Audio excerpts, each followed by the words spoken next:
接客マナー講座お辞儀編です。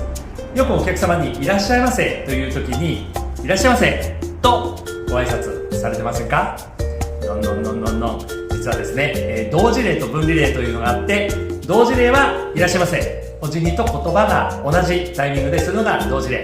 そして分離礼はですね、いらっしゃいませと言ってからお辞儀をする、こちらが分離礼です。はい、分離礼の方がよりお客様とアイコンタクトが取りやすく丁寧にお辞儀ができます。ぜひやってみてくださいね。